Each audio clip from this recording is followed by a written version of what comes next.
Yeah,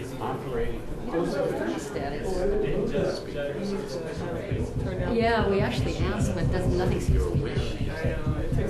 Oh, is that right? Thank you. I see. Thank you. Thank you. Yes, I might be frozen by the time. Otherwise, I feel like I'll start talking. Okay. We'll get started. Welcome, everybody. Irashai masa.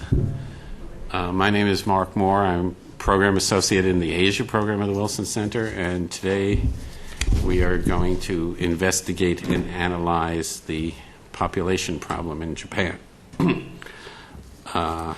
We have gathered a plethora of experts on my right and left, and in the order of speaking, to my immediate right is Dr. Leonard Schoppa of the University of Virginia, professor of politics there.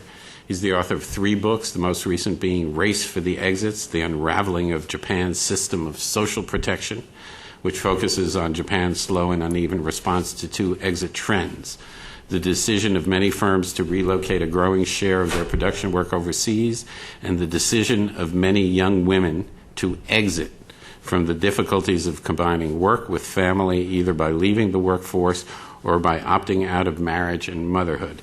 And Len will speak today, evolving out of that research and book, on the perspective of Japanese women on the problem and the solutions to the declining population. So after we cover the mentality of women, of Japanese women, we will give equal time to the men. And we have, fortunately for that, we have another expert, Dr. Robin LeBlanc, Associate Professor of Politics at Washington Lee University in Lexington, Virginia, a mere 5 hours away. No, 3. 3, closer. And dangerously close. Charlottesville is about 2.5. So we have the state of Virginia well represented. Robin's first book, Bicycle Citizens, The Political World of the Japanese Housewife, was a choice outstanding academic title for its year of publication.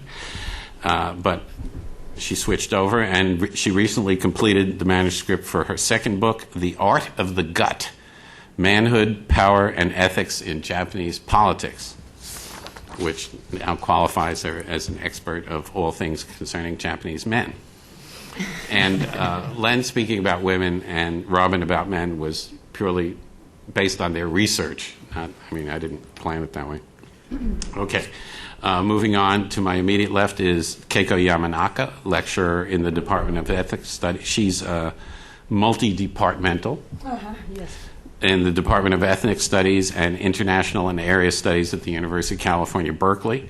Her recent publications include Feminized Migration in East and Southeast Asia, Policies, Actions, and Empowerment, and Japan as a Country of Immigration, 2 decades after an influx of immigrant workers. And to those of you, perhaps like myself, who didn't know that Japan had an immigration policy, Keiko will enlighten us. And finally, batting cleanup today is Dr. Jennifer Robertson, professor of anthropology at the University of Michigan, Ann Arbor, who's published 5 books, including Native and Newcomer: Making and Remaking a Japanese City, and Takarazuka: Sexual Politics and Political Culture in Modern Japan. And if you don't know what that is, I suggest you read the book, because it's very interesting. And today, Jennifer is going to talk about Innovation 25, which was a during the the 1-year epoch of Prime Minister Abe, was a program to use robots to solve the population problem. And I guarantee you this will be an interesting presentation. Okay, so without further ado, Len, you're up. Okay, thank you.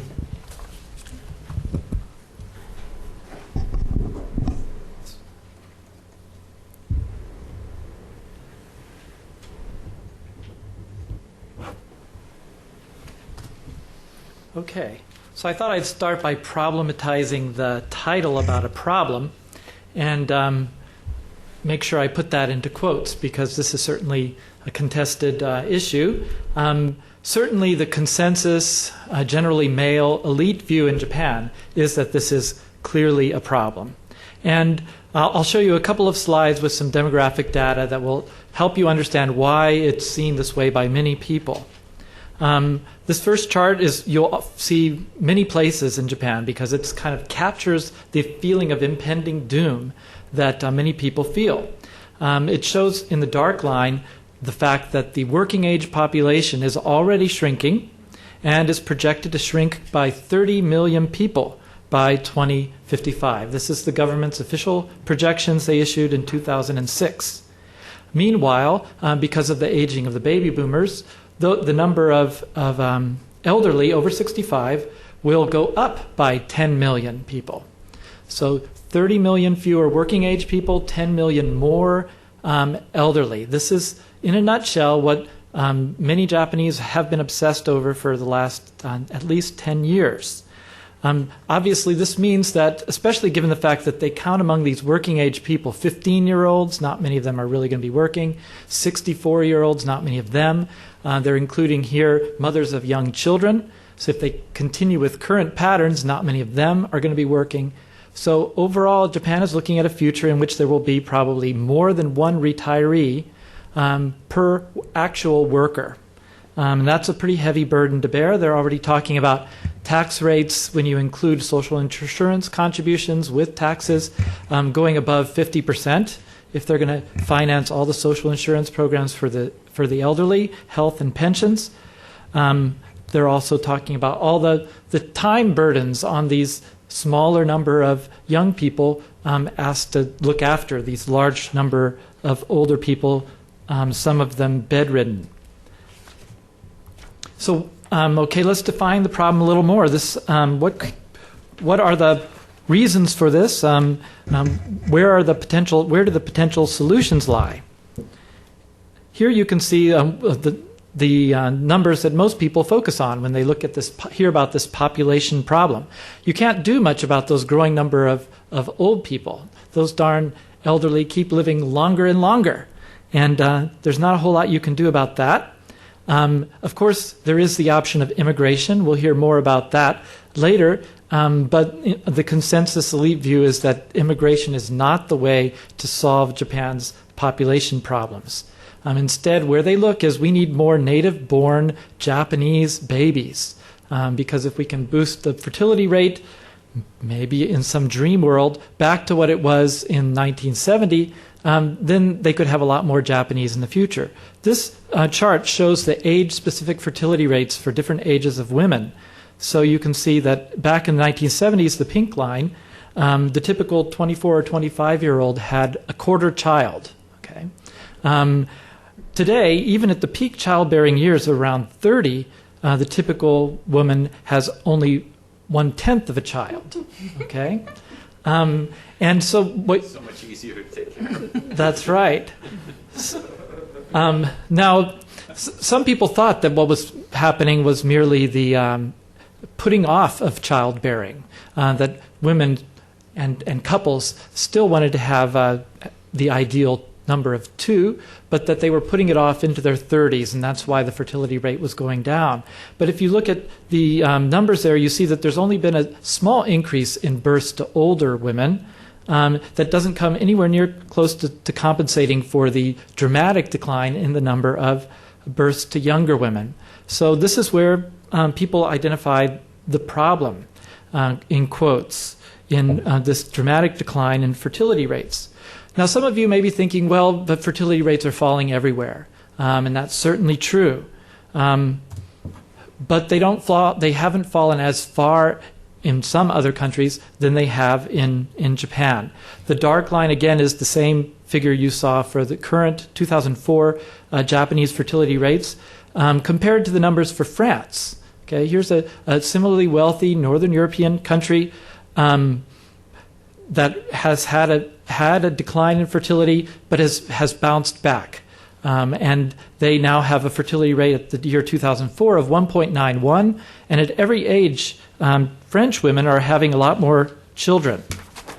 So it seems that the problem lies, if you look at these basic demographic statistics, in somehow boosting the fertility rate. Okay.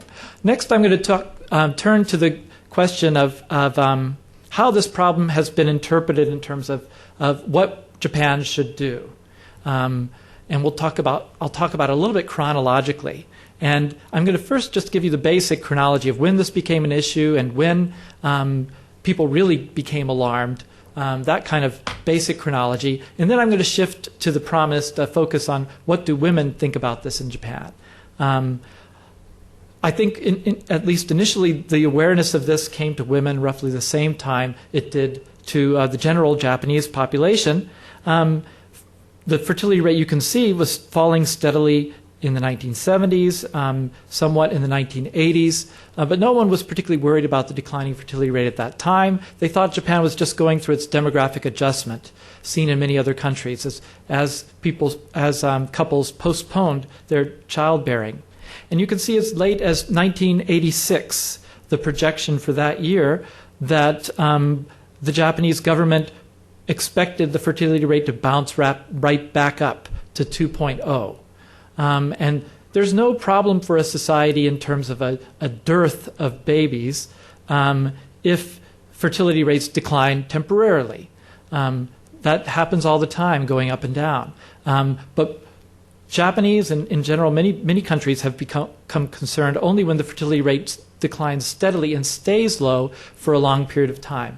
And the feeling that this is what was happening did not begin to take hold until around 1989, the year the fertility rate hit the number 1.57, which alarmed people because the previous record low had come in 1966, the year of the fire horse, when large numbers of Japanese couples adjusted their childbearing plans because this was a particularly bad luck year under the Chinese zodiac. The women, if you married a woman born in that year, it was said that person would grow up to gnaw you to death. Okay, gnaw her husband to death, or something to that effect. I'm one of those. She is one. Oh, no wonder. No wonder. Now I can understand. But there are not many of her in Japan. That was a low birth year. But in 1989 was not a year of the fire horse, and yet the fertility rate had fallen that low for some inexplicable reason, and it actually kept falling after that. And so ever since then, you can see here a series of projections by the Japanese government. Every 5 years, the government is obliged to produce population projections, and every 5 years, they lower the predicted fertility rate. They kept expecting a bounce back. In 1992, they still expected a bounce back. In 1997, they said, it'll bounce to 1.6. But by the time we get to 2002 and now 2006, they are realizing that the fertility rate is actually going to stay down. It's fallen this far. It's not going to bounce back very much. And this is the perception of, oh my goodness, we really have a crisis now. We can't just wait for the fertility rate to bounce back on its own. We might have to actually change society in some way. So now let's start talking about the perspective of Japanese women on this problem. I'm glad the picture there is much more is distorted on my screen. I think that's a much better picture of Ueno Chizuko, one of the leading feminists in Japan. The initial reaction shortly after that 1.57 shock in around 1990 from Japanese women was to worry that the period of umeyo fuyaseyo was coming back. This was an earlier era before World War II, when the Japanese had worried at that time that their fertility rate was below the rates in Russia, China, and other countries, India, and that Japan might not be a large enough population to deal with these challenges. And the government adopted a policy of restricting abortion rights, hiding birth control, making it harder to obtain all kinds of family planning. And the result was a lot of unplanned pregnancies. And the feminists, not surprisingly, don't recall that era fondly at all. And so when the government started talking about, oh my goodness, the fertility rate is falling, their first reaction was to be very defensive, to say, really, this is not a problem. They pointed out in this one Ueno Chizuko article that I'm citing here, she points out first that we shouldn't equate the nation's population size with national strength. That we certainly should consider immigration as an alternative way of boosting the population and not just births. Finally, she pointed out the fact that women are now delaying or opting out of marriage and kids is a good thing. a sign that women now have the freedom to choose life courses that suits their preferences. So she pointed out that the earlier period when just about every woman felt they had to get married, everybody had to get married by 25, they had to have at least 2 children within a year of getting married, all those social expectations were the aberration, and that this new period was actually something good. Just to continue with some of these reactions from the feminists, here's one that captures very much the concerns about the problem being used as an excuse to roll back abortion rights and such things.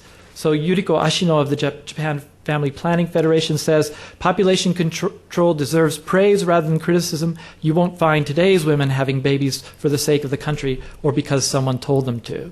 So again, saying this is not the Umeyo Fuyaseo period anymore. We're not going to do something just because the government says we don't have enough babies.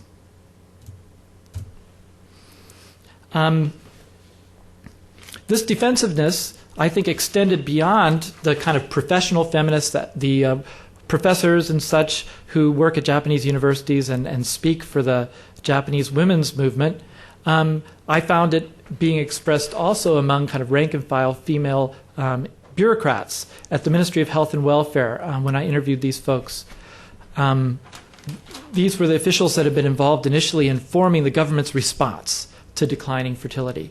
And these were called the angel plans. I'll talk a little bit more about it in a second. These women recalled that when they would get together to talk about how should the government respond to the declining fertility rate, they had a basic kind of gut reaction, a hanpatsu, to the idea of calling this a problem or having the government in any way declare increasing the fertility rate as a goal. They didn't even want to go close to defining the problem that way or setting a specific goal. Instead, always throughout the 1990s, the government's purpose was declared as allowing couples or women to have as many children as they desire, or in a little more flowery language on the cover of the 1999 white paper, creating a society where childbearing and rearing are something to dream for. I would probably implied again that somehow that the dream had been lost and the government needed to somehow bring back this dream. Okay, but what about ordinary Japanese women? We've heard from the view of the feminists, the kind of the elite male opinion I've also talked about, and the bureaucrats who were working on these policies. What about the average Japanese young woman who's really dealing with these issues personally?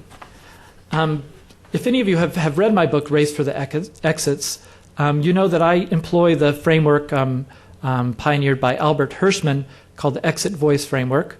And Hirschman, one of his main arguments in laying out this framework is to point out that when people have exit options, they tend not to use voice. And I employ that to think about a variety of things that are going on in Japan today, including this declining fertility trend. And the absence of more of a women's movement, a broader women's movement energized by young Japanese women to fight to change society, to make raising children a dream again. This is being left to bureaucrats rather than being made a project of a energized social movement. And that's one of the puzzles that I explore in the book, and I'm going to try to briefly summarize here today. And what I mean by exit options is, and this is certainly not a conventional way of thinking about fertility decisions.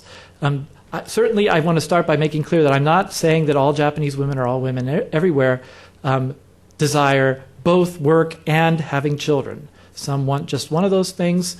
Many want both. Okay, so I'm interested in why they're not more struggling to do both, and out of that struggle to do both, being energized to try to change society.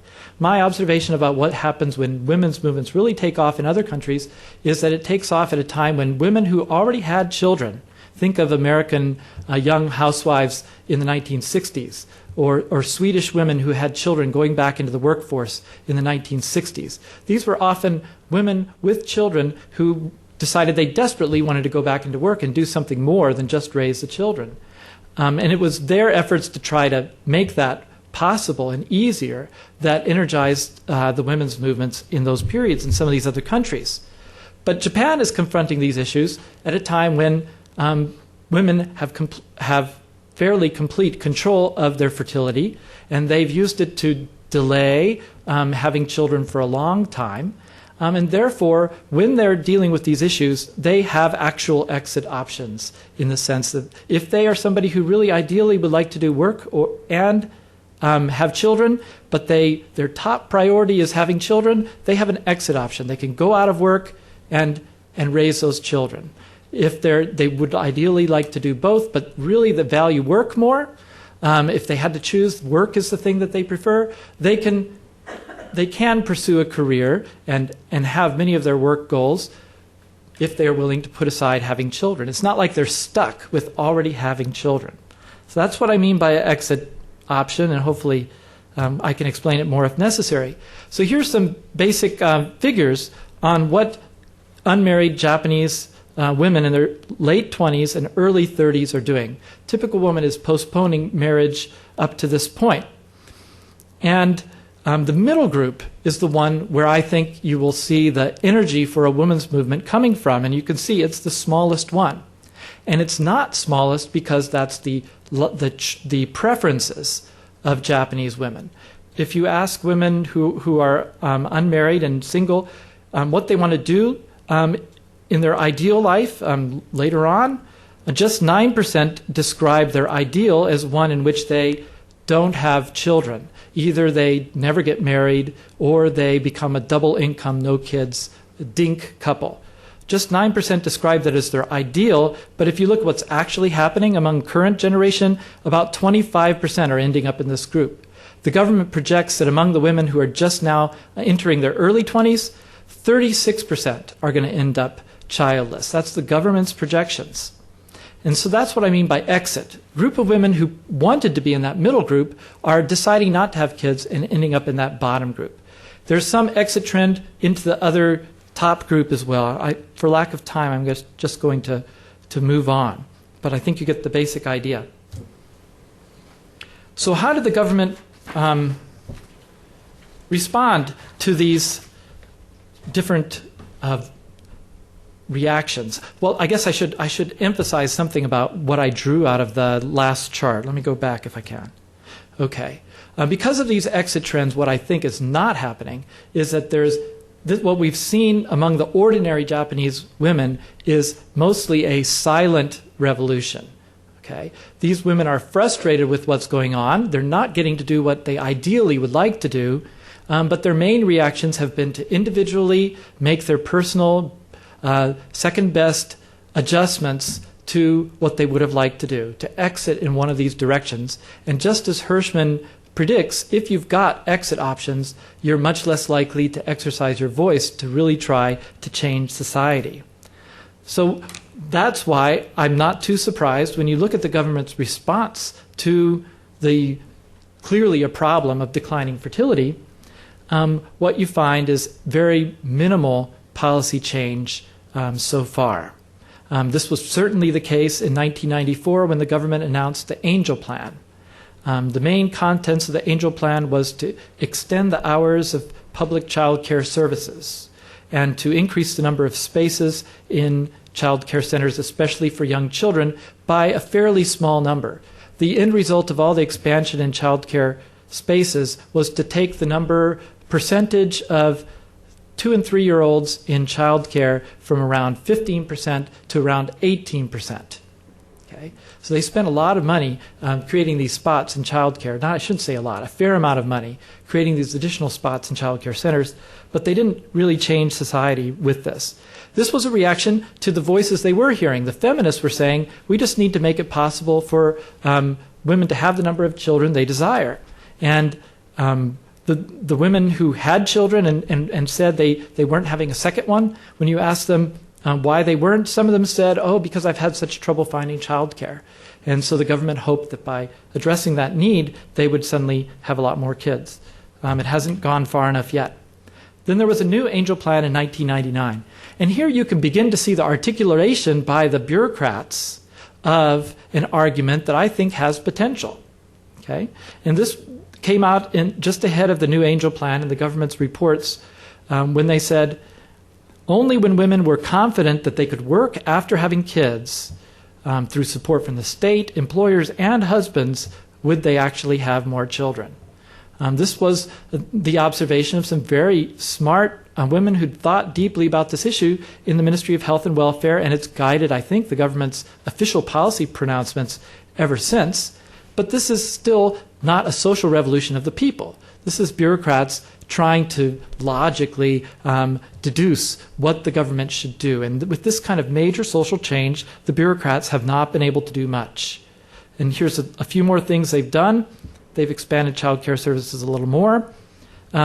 They made the child care leave program a little more generous, certainly much more generous than we have in the United States. The program provides 40% of pay for women who go on leave. That was a faux pas.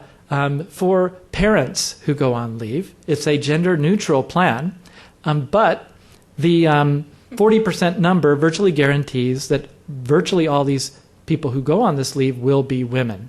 The experience of European countries has been that you need to boost that replacement rate up around 80 or 90% to encourage the usually higher-earning father to take a leave or share it even anywhere close to equally with his wife.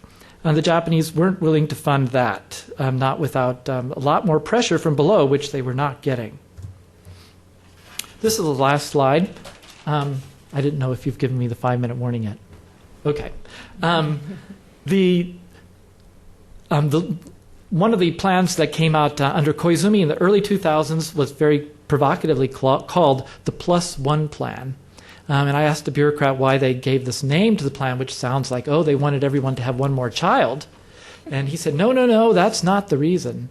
There was the Angel Plan, there was the New Angel Plan, and this is the +1 plan. The next plan is what it meant. According to him, I'm sure they hoped that the subliminal message would somehow inspire a lot more women to have babies. But there were some interesting pieces to this. Prime Minister Koizumi made a commitment to end child care service waiting lists, but didn't fund it adequately to actually reach this goal. They finally started making an effort to get men to take some of the child care leave. And the goal was very, very modest, to get 10% of men to take 5 days in the first days after the baby was born. Usually mother-in-law is there anyway. And this just gives the mother-in-law one more person to wait on, the dad, during these 5 days. But the idea was that these dads would bond with their babies during this time and somehow, therefore, devote many more hours to child care than they had otherwise. When you look at the most recent Shoshika Taisaku documents, that's the declining fertility countermeasure documents, and there have been lots of them. It's interesting that the most popular countries to cite recently have been Sweden and France. Okay? These are the models of countries that have managed to push their fertility rates back up to levels of like 1.8, 1.9 that Japan really dreams of. The government has discussed setting a target of 1.4. But that's been a bit controversial, and nobody has been willing to talk about any higher numbers. If you look at what the government is finding when they poll women recently, after many of the policies that I've mentioned have already been implemented, what you find is that they are still finding that husbands are doing very little housework. I can give you some statistics if you're interested. They find that employers are still making the husbands work so long that the vast majority of them come home after 7 o'clock. They're finding that the average woman who decides to work doesn't get much of a break. She's got to work over 40 hours. And that's very hard to balance with the expectations of a mother for raising her children. So there's a long way to go. If women did express their voices, what I think they would call for is very much what these bureaucrats have identified, a system much more like what you find in Sweden or France. But those voices are pretty limited in number, and you haven't gotten the social movement to back it up yet. And so I don't count on a baby boom as a result of the policies adopted so far to solve the declining fertility problem. Thank you.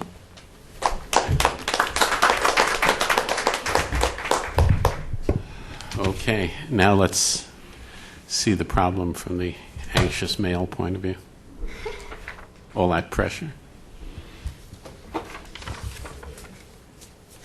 do I get Just ended here? this way, just go Okay, and excellent. close it up. Oops.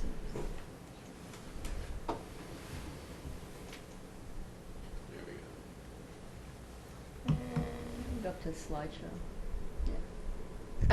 You'll see from my high-level graphics that I never do PowerPoints, but maybe that's okay, hopefully. So Lynn's presentation works really well in terms of setting up what I want to talk about today, which is something that actually doesn't get talked a lot about in connection with fertility, which is what's happened to men in this process. What are the men? We know one thing: they're still at work. They're still at work for long hours. But what else is going on in terms of men's piece of the low fertility rates? And I'm going to start with a poster.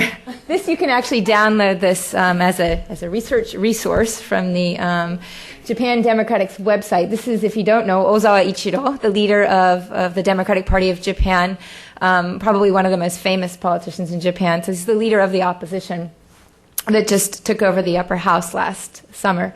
And he used to be a member of the Liberal Democratic Party, so in many senses he is sort of the essence of Japanese male politician thing. And I ran into this poster literally last fall while doing research in Japan on men in Japan. The caption "Nihon no oyaji ugoku" means oyaji is a term that you can call your dad oyaji. You can use it for a middle-aged or older guy. You could kind of in jest, probably not to his face, call your boss oyaji. Oyaji-san could be like a sort of semi-friendly term for an older guy you don't know, with whom you don't mind being casual. And I love this because it really highlights two different sides of the male piece of Japanese fertility policy by doing that, through highlighting the male piece of Japanese politics.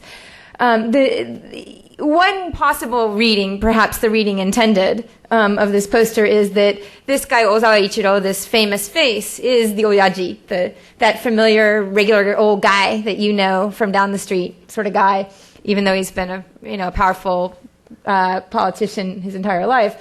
And that he's on the move, that Japan is no longer going to be stagnant because this guy is going to come and do things, get things done.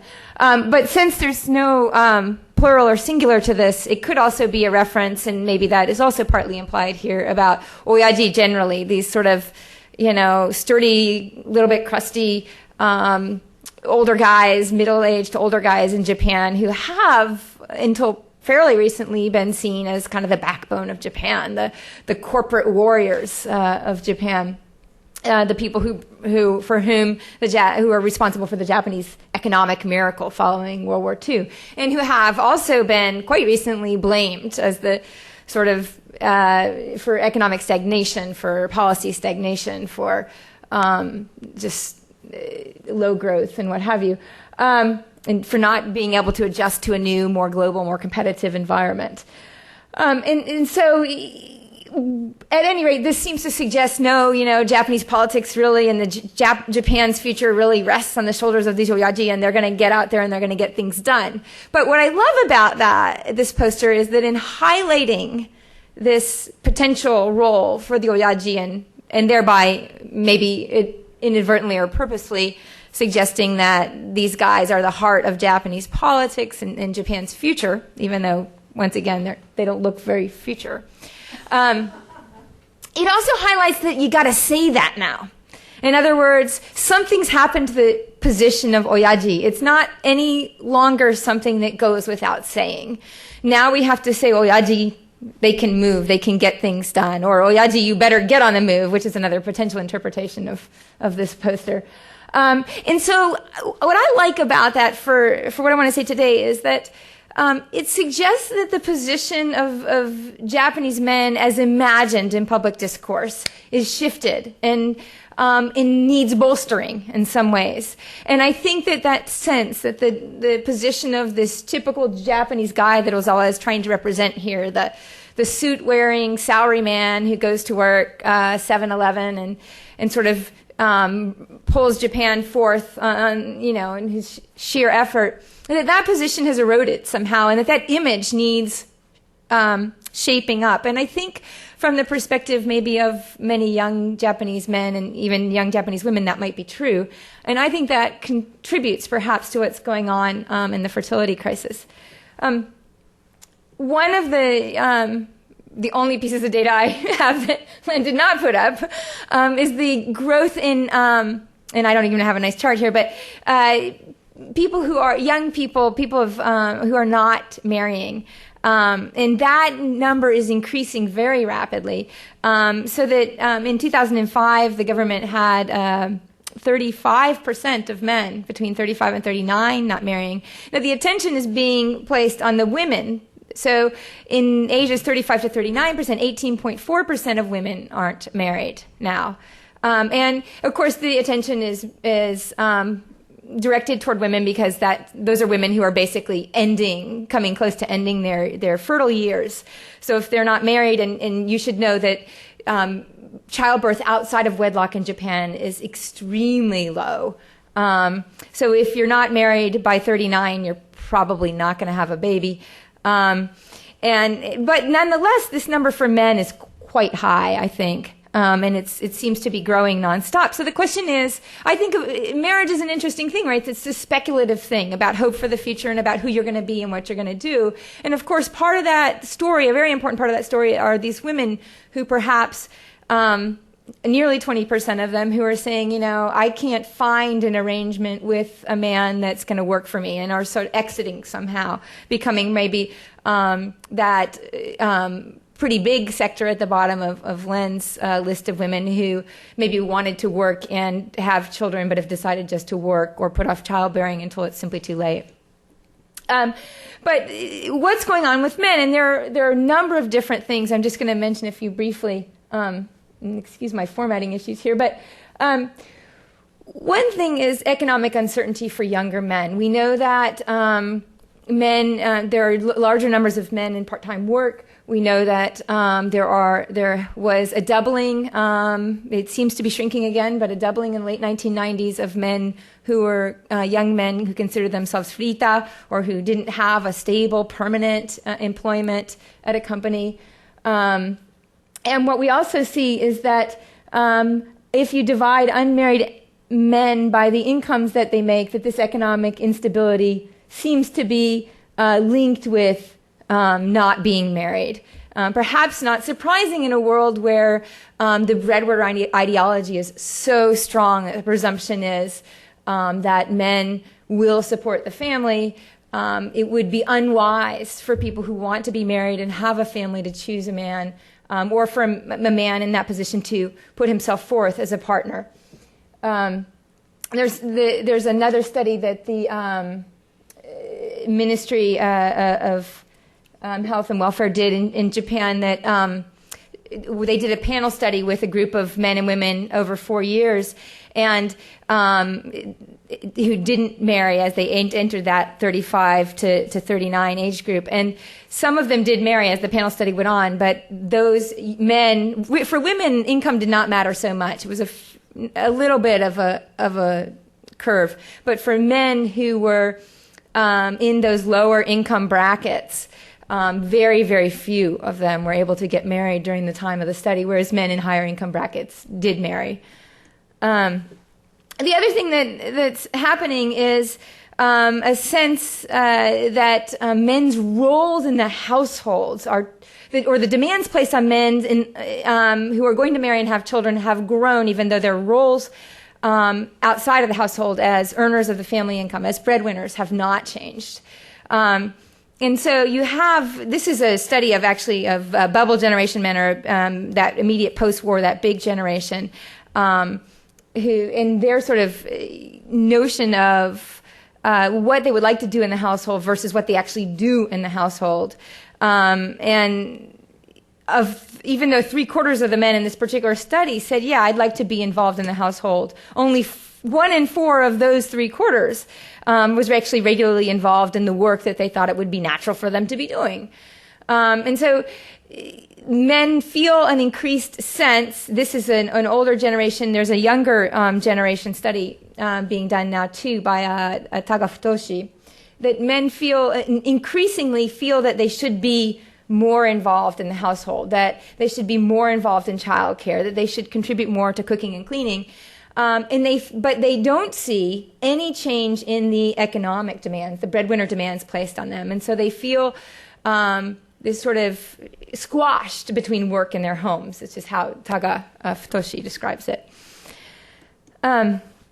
And the news about men is not good. I have a whole series of different articles I've been clipping over the years, including, and once again, I think here is the issue of public discourse, how the public sees things as opposed to whether the data indicates an actual problem or not. But in these articles, you get a lot of presentation of the life of Oyaji, or the life of the salaryman, the man heading toward middle age or heading into old age, married and with kids, as a kind of a miserable life.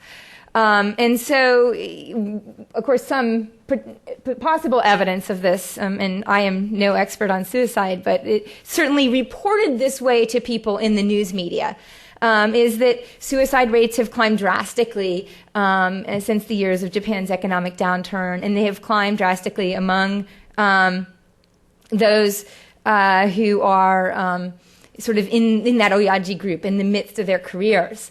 And this is reported all the time in the media, and I think it gives young men thinking about whether they want to get married or not, whether they want to balance a family or not, a greater sense of the difficulty, the burden of doing that. Some of the other kinds of articles that I have seen over the years include, at one point when a seal got in the Tokyo waterways, the Asahi newspaper did a series about men. They were finding salarymen who would go out to sit on the banks and watch this seal. And they were talking about salarymen's woes and their miseries and how they needed this connection with nature. Once again, this isn't some grand national trend we can actually document with real data, but it does become a part of this public discourse.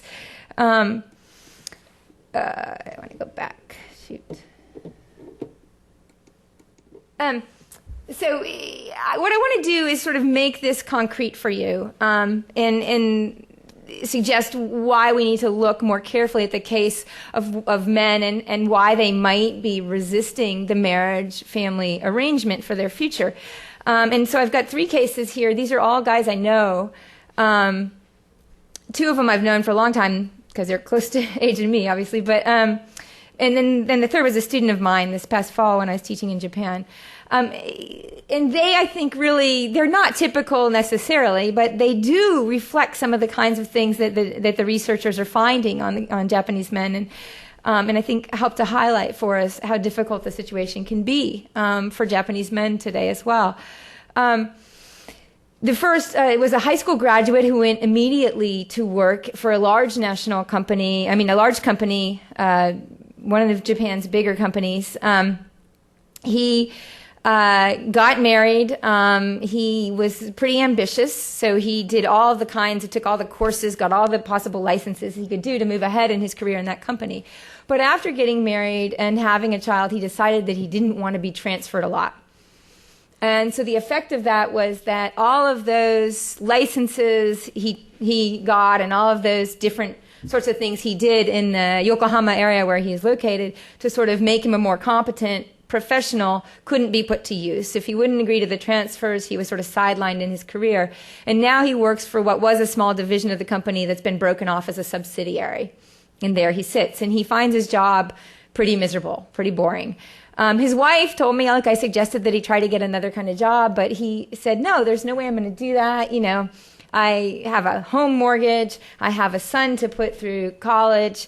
You know, the Japanese economy being what it is, I could move and who knows what I'll get. I am employed at this really important company. You know, we needed to refinance our mortgage. I went and said, like, this is, my employment history, and it was easy. It was done instantly.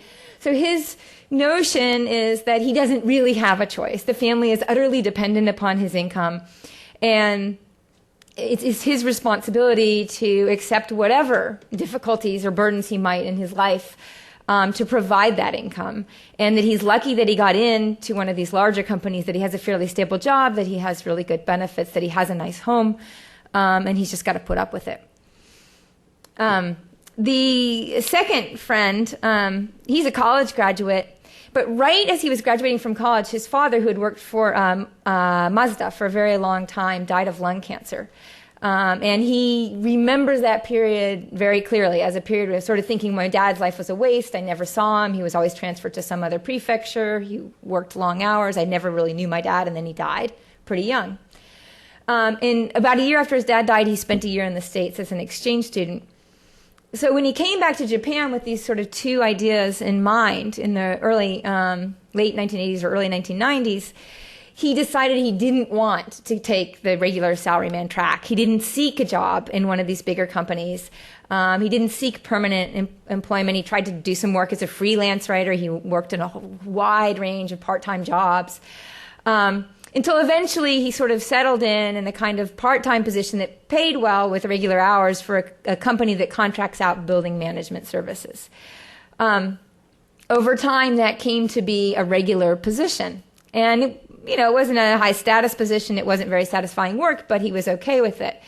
Until, in his late 1930s, his next-door neighbor in the company apartments committed suicide, a good friend of his. And that would have been right about 2000, so just shortly after that rapid rise in suicides in Japan.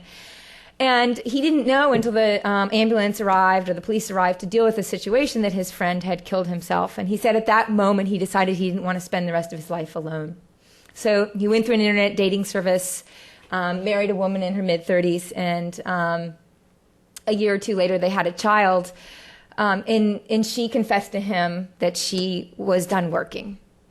And he said, I don't know what I'm going to do. I hope we can make it on the income I have. And now I'm really locked into this company and everything in the future.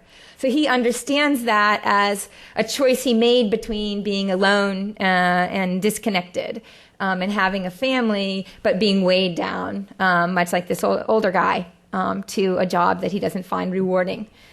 And finally, this college student in his late 20s, he's unusual because he was in the self-defense forces for several years and then quit that and went back to college as a Sakaijin, as a person who is already a mature adult.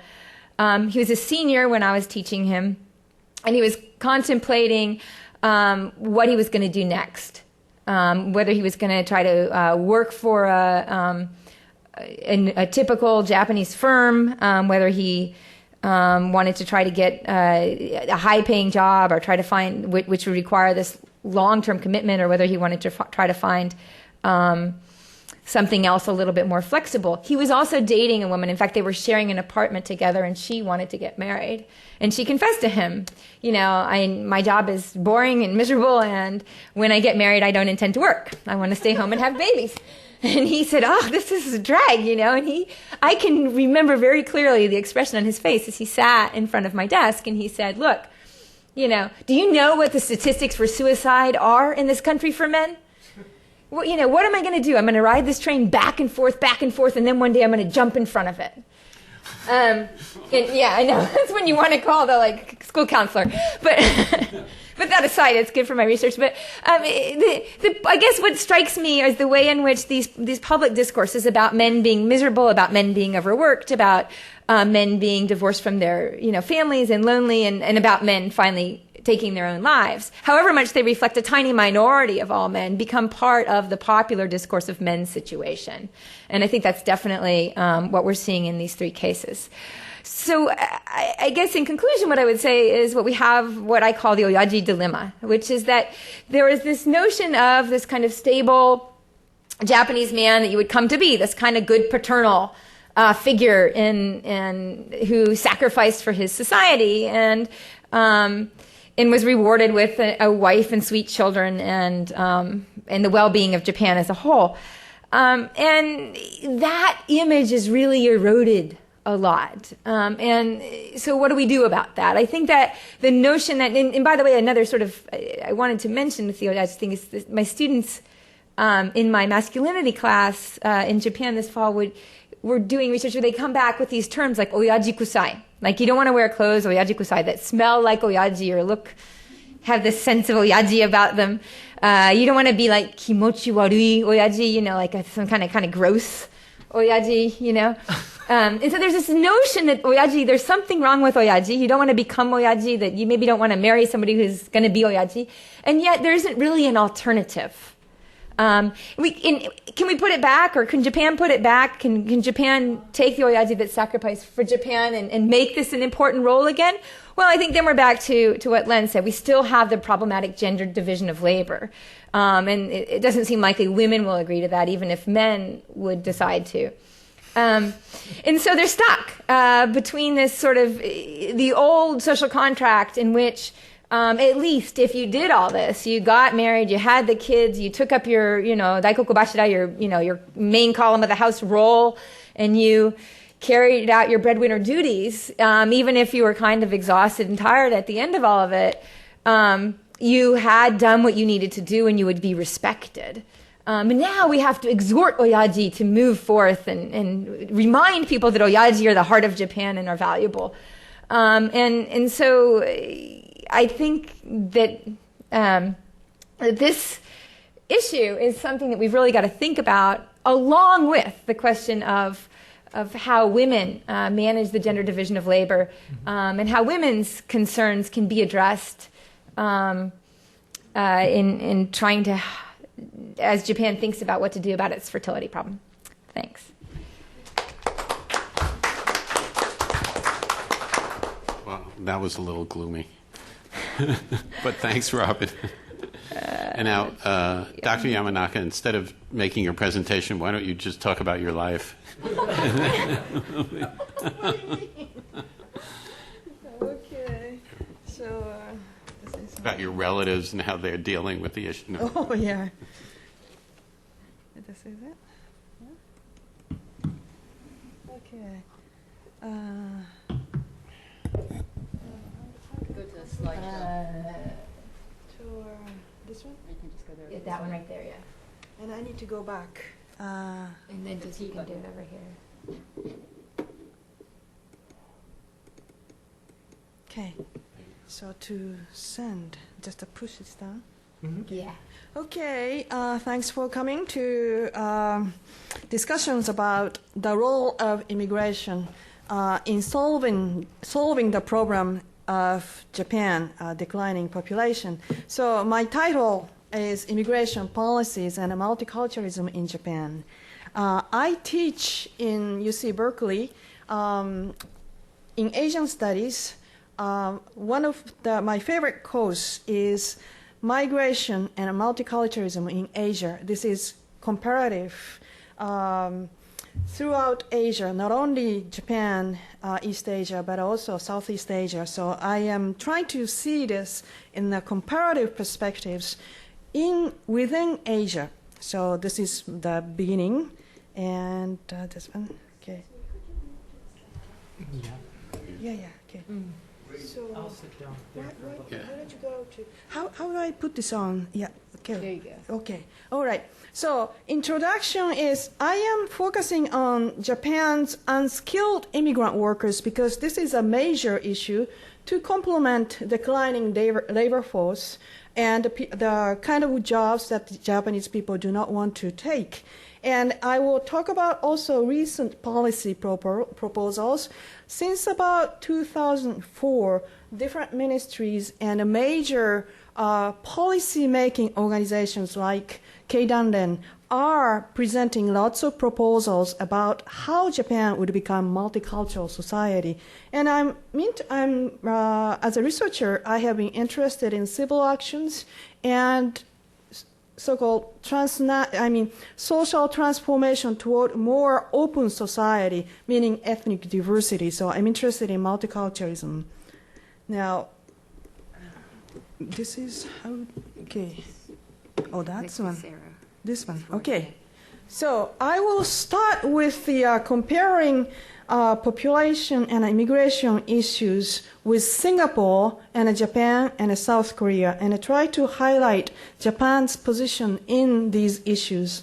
And second, I'll move on to talk about unskilled immigrant workers, three major groups in Japan. One is Nikkei, people of Japanese ancestry, the major group, and visa overstayers. They still remain one of the most important labor force in manufacturing and industrial trainees. And then I'll move on to policy proposals, and then contradictions and suggestions. Okay. So population characteristics in 2006, I got these statistics in the World Population Data Sheet from Population Research Bureau, the latest one. So Singapore has a relatively small population, but rate of natural increase is low, as well as other societies like Japan and South Korea. But net migration, that is very, very different from other countries. 27 per 1,000, whereas Japan 0 and South Korea horizontally -2, meaning emigration is larger than immigration in South Korea. And projected population increase in 2050s in Singapore, because of this net migration is so positive, Singapore expects to increase the population to 5.3 million.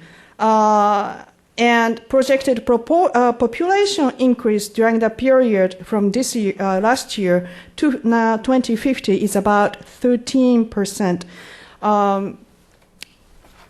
Moving to Japan, Japan has a very large population, but rate of natural increase is 0.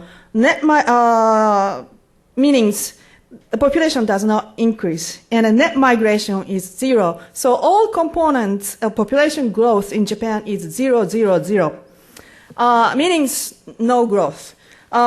So therefore, projected population in 2050, which is not too far away, 40 years, Japan will decrease its population by 26 to the level of population in 1950s and 1960s, about 50 million. Whereas now, percentage of population age 65 and over will become 21%. So the dependency ratio over the working population, it becomes really extremely large. Now, South Korea is also taking the very similar path to Japan. South Korea's total fertility rate is very, very low, even lower than any other East Asian countries. And also, immigration is quite large. I'm not really familiar with the reason why that population is decreasing.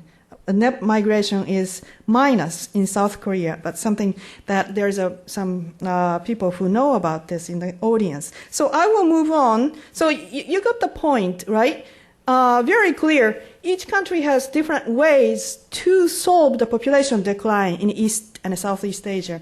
Singapore, it is a country of immigration, inherited the ethnic diversity from the British colonizers. Until its independence, even after the independence, the country has declared the country is a multi-ethnic society. Therefore, the country will accommodate different culture, different language, and different needs of the people. So, Prime Minister Lee Hsien-loong said in the occasion of National Independence celebration in 2006, Singapore needs more people. We are going to increase the population by increasing the talented people from the world. So this is a way the country is going to complement the declining birth rate. So we must continue to promote immigration into Singapore, Lee said. I believe we must accept them, meaning talented, skilled people, welcoming them to adjust to our society. So this is a way very positive steps toward declining immigration in Singapore. But you have to know this is a very well-established multi-ethnic society. Whereas South Korea, this is a recent country of immigration, primarily after 1990s. But progress in terms of programs to import unskilled migrant workers in South Korea has made a very tremendously rapid progress in the last 10 years. In 2004, it has adopted employment permit system in which workers would arrive and work with the rights equal to domestic Korean workers on the paper. You have to know this is on the paper. Reality may be different. In 2005, the government established a presidential task force on immigration policies. It admitted that Korea has more multi-ethnic populations than ever before. A lot of women come to marry Korean citizen men. There are lots of more complicated ethnic issues happening. So the government has acknowledged that. And then in 2006, notorious industrial training system through which migrant workers came but also became undocumented. So the system was abolished. It was a big step toward more equal system of importing migrant labor. And in 2007, the government came up with a law and then legislated the basic law on foreign residents. And behind all this rapid progress in setting up the immigration policies in South Korea is an intense advocacy for migrant rights by NGOs and their active participation in policy making. As many of you may know, NGOs for migrant rights in Korea are heavily represented by Christian ministries, both Protestant and Catholic. Many of them are Protestant ministries, and their followers are vanguards of human rights movement for migrant workers. And obviously, they have been very successful in moving the government until last year. This year, they have elected more conservative president. So administration may change its policy about migrant workers and multi-ethnicity society. Who knows? Okay, we'll see. So when it comes to Japan, so this is another recent country of immigration, like South Korea or Taiwan. I put it recent with quote because Japan has its own history of using large number of immigrant labor before the war and during the war. Most of them are from colonial Korea. And 2 million migrant workers are working in the dangerous employment jobs during the war period. Now, that history has been very much erased in the education of post-war Japan. I grew up in Japan during the 1950s and the 60s. I never learned anything about why Koreans are in Japan. So Japan, it's true.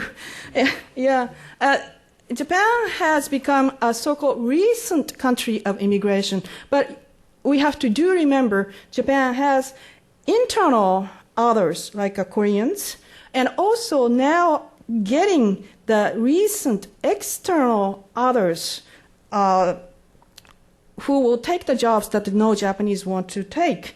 So, principal policies of Japan since the 1990, when the government amended the immigration law and the recognition of refugees, the principal policies have never really changed.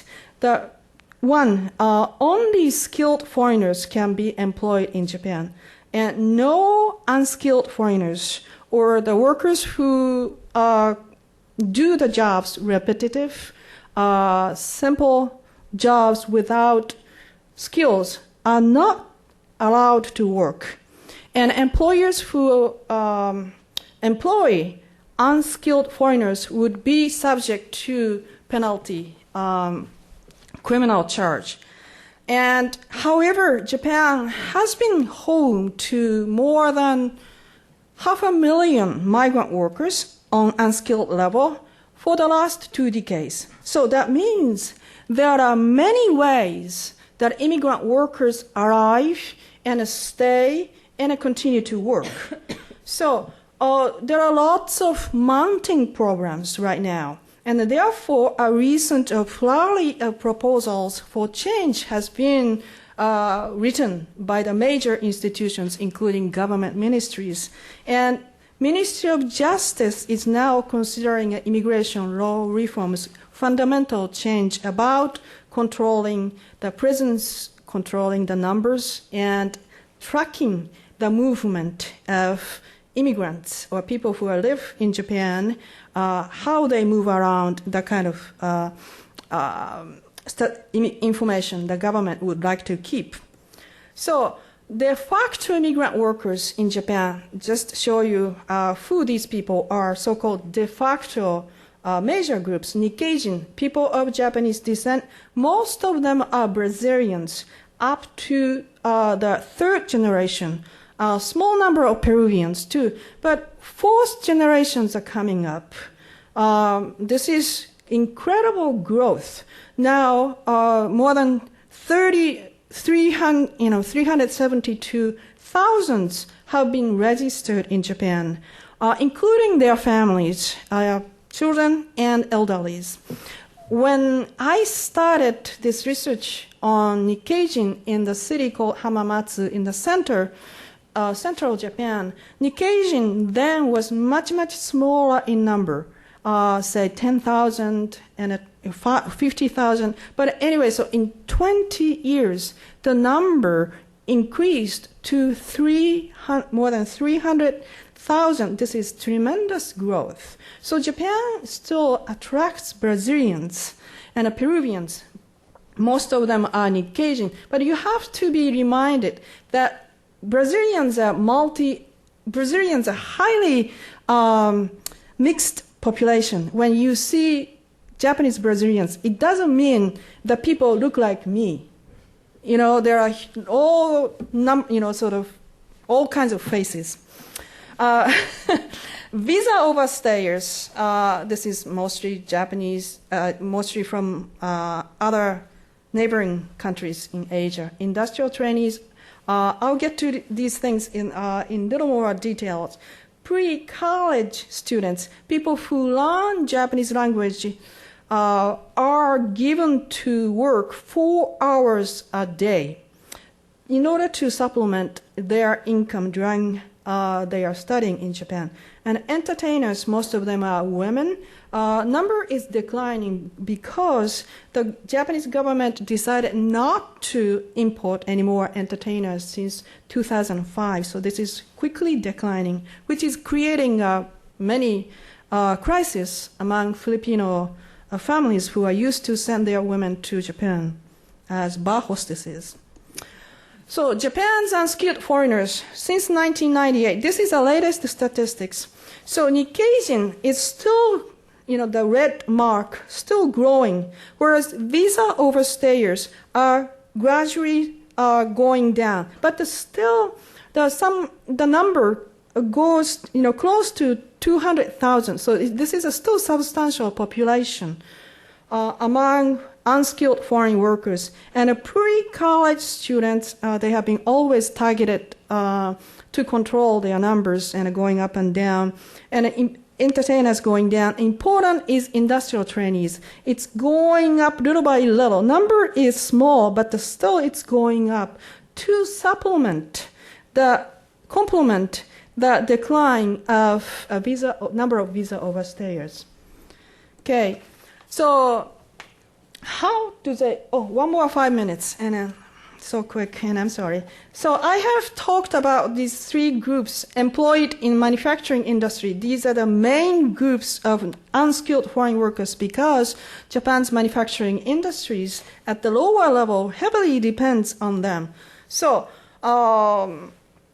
most of them employed by brokers and temporary, flexible, inexpensive workers, and they are dispatched to subcontractors' factories with less than 50 employees.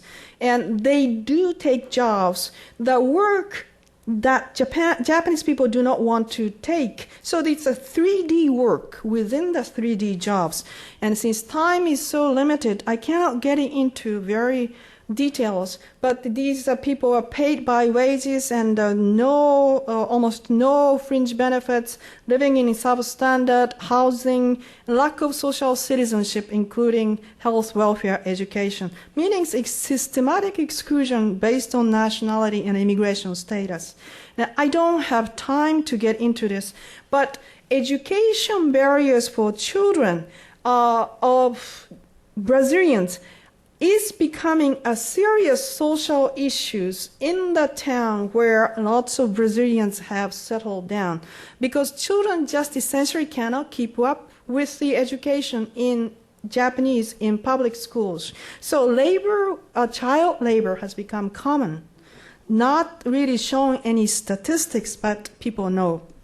And visa overstayers going down numbers. Okay, industrial trainees. Many of them are now Chinese women who are working in the garment, food, agriculture, plastics. They are trainees on the paper, but in fact they are workers in disguise, paid extremely low wages, $3 per hour. Okay, I have to finish this. And so, recent policy proposals. The government, Somsho, Ministry of General Administration, organized Committee on Foreign Migrant Workers and came up with some proposals for foreigners as residents. And then also other ministries and other organizations, even Keidanren, Japanese Business Federation, has come up with relatively progressive ideas. Now I'll finish up. The policy proposals acknowledge the increase in the number of long-term foreign residents, importance of helping the government to solve these problems and foreigners would face in Japan, and Japan's need to import more skilled foreign workers. However, I must point out the structural contradictions built in the system. Foreigners take jobs that the Japanese do not want to take, and employers need always a labor force that is extremely vulnerable in order to essentially increase profit. And again, Japan's history and internal others like Koreans, external others are now coming. And I'm afraid that the Nikkei Brazilians, especially children, are becoming sort of the second Zainichi Koreans, and they are highly sort of excluded from Japanese society. So suggestions is very sort of standard way to say the government and the society have to treat immigrants equal to citizens. Without good stability, security in the jobs for immigrant parents, children will not really study well in many ways. The government should seriously consider establishing basic law on foreign residents like South Korea has done. So anti-racial discrimination law, and also grant amnesty to unauthorized workers who are highly skilled workers by now. Those who do not have criminal records should be considered to be given amnesty. And Japan has a abysmal record on admission of refugees. And so, in conclusion, I really do not think immigration at this point is a solution to Japan's growing declining population. Look, all these suggestions I gave will never be materials overnight. Okay, thank you. I think, Keiko, one of the interesting things is not certainly in the amount, but it's parallel to the problems we have. I mean, when you say grant amnesty, I think Mexicans. Okay. And now for robots as a possible solution since immigration policy. Don't laugh.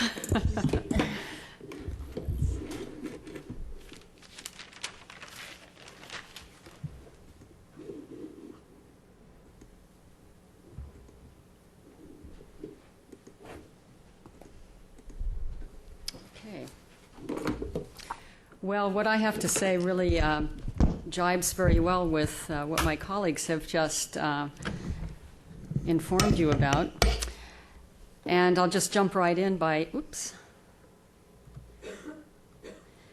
saying that the Japanese, this is based on actually research I conducted last year when I was on sabbatical in Japan, and I visited a number of robot laboratories and also government officials who were responsible for proposals to robotize Japan, as we'll see. But the Japanese state is continuing a post-war precedent of both pursuing automation over replacement migration, as Keiko Yamanaka pointed out, and for the most part, disregarding women as a talented and vital labor force, although many pundits, as you've heard, are quick to blame women alone for the low birth rate. And I've just put up some of the demographic trends in a different form. The current population, 21% are over 65, 1.3 children per married women. In 1995, there was a policy paper written for Koizumi explaining that 600,000 immigrants a year were needed for the next 50 years to keep the labor force at the 1995 level. And of course, the current foreign labor force is at just about 600,000. By 2035, the population is expected to drop to 111 million roughly, and by 2055 to about 90 million, where 40% of the population will be over 65. That's sort of a nutshell. It kind of puts the other papers, into perspective and lays the groundwork for me to proceed. Well, the precedent of and the preference for automation is one of the major reasons why Japan accounts for over half of the world's share of industrial and operational robots. And this includes humanoid household robots that you see here on the right that are being developed to care for children and the elderly, to provide companionship, and to perform domestic tasks. Now, by 2016, by which time each household is predicted to own at least one robot, the size of the household robot market is expected to top 18.6 million units. And globally, Japanese robots are forecasted to be in this century, in the 21st century, what Japanese automobiles were in the 20th century. And already in Japan, there is a market for intelligent, autonomous, self-regulating humanoid robots and androids that I'm going to show you some pictures of. And it's important to remember that these are not remote-controlled entities. They are fitted with a genetic algorithm that enables them to learn from their environment. But already you can purchase robots in the human assist category. Here can push luggage carts, carry office materials, guard warehouses, and put out fires. Can double as receptionists. This is a gynoid, or a so-called face robot, who served as a receptionist at the Aichi Expo in 2005. You have Wakamaru, made by Mitsubishi Heavy Industries, which serves as a maid butler, and 500 units have been purchased by residents of Tokyo. There is also Papero, the partner-type personal robot. It's identified as a child care robot, and it is operated through cell phone. So mothers can, and the fathers too, can check up on their children at home to make sure they're doing their homework and not playing video games simply by tapping into their cell phones. There's the video game is the robot. That's right. Nouveau, who's a house sitter robot who keeps track of who's in the house, who shouldn't be in the house. And again, you can access Nouveau by cell phone. I have another lecture where I go into detail about these wonderful technological creations, but this is not that lecture. Riman. This is a prototypical robot that is intended to take care of older citizens, and particularly bedridden citizens. It has the kind of upper body strength that some caretakers don't have, and can flip over elderly people who are bedridden. There's Ashimo. I just had to throw myself in. My highlight of my life was to shake hands with Ashimo without my hand being crushed.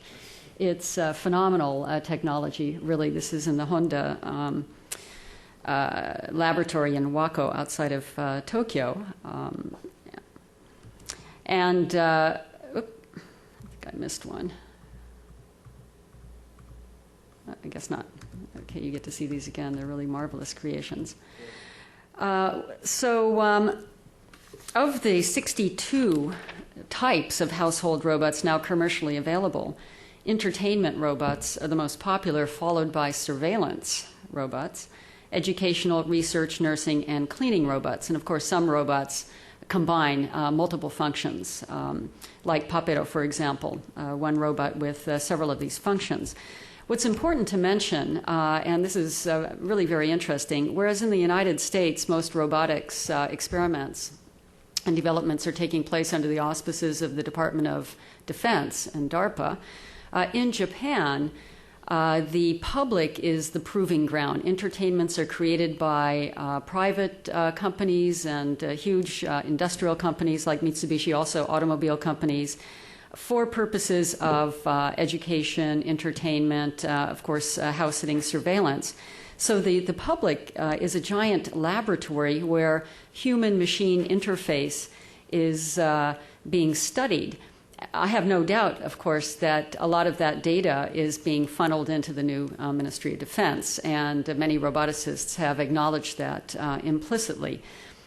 The other thing I need to mention is that these robots, for reasons I can't go into detail on, but you need to keep in mind that these robots are considered to be living things.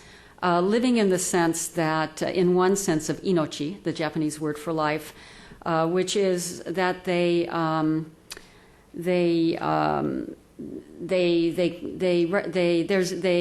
contain the most essential quality of something, a certain élan vital.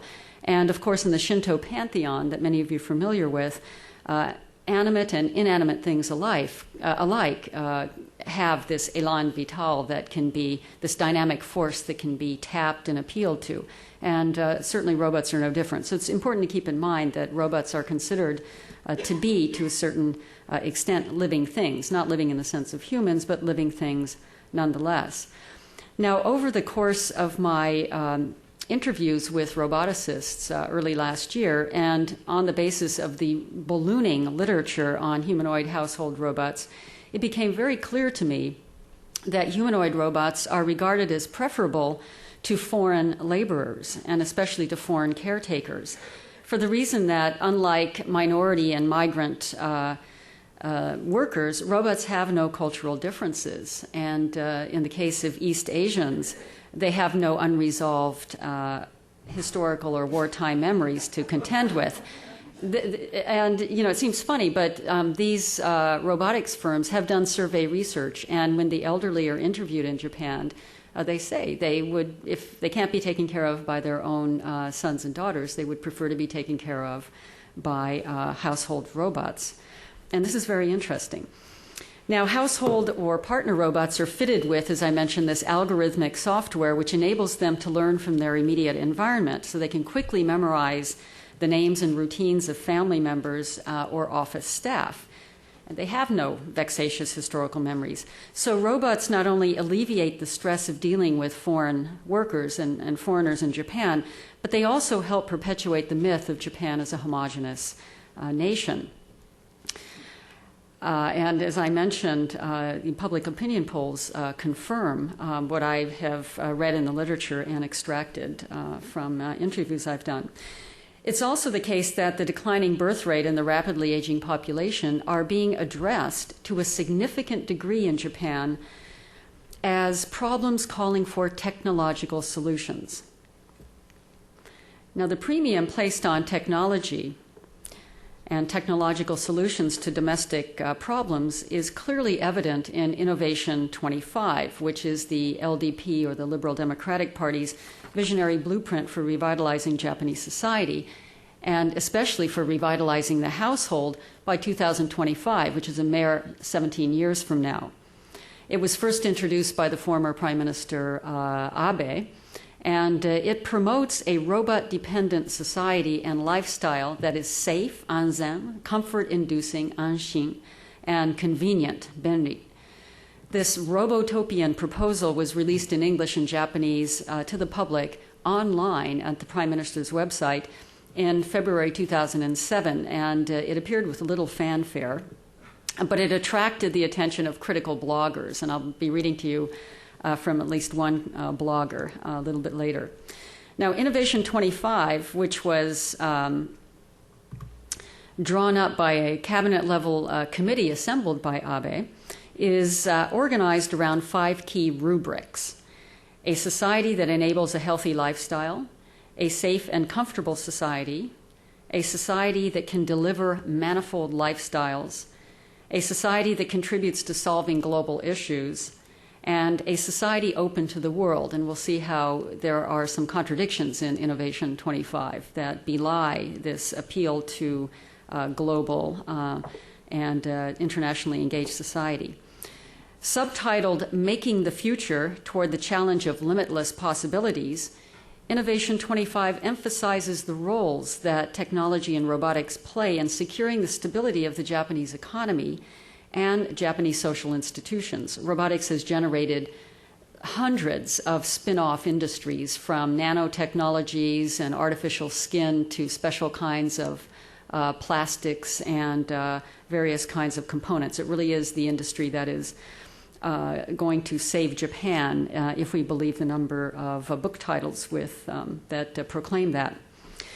But I'm going to be arguing and illustrating that the rhetoric of innovation deployed in Innovation 25 is a misleading term. Renovation is perhaps a more accurate term, for it's not new values, but rather renewed values, and especially those represented by the traditional patriarchal extended family that constitute the kinds of changes recommended in Innovation 25.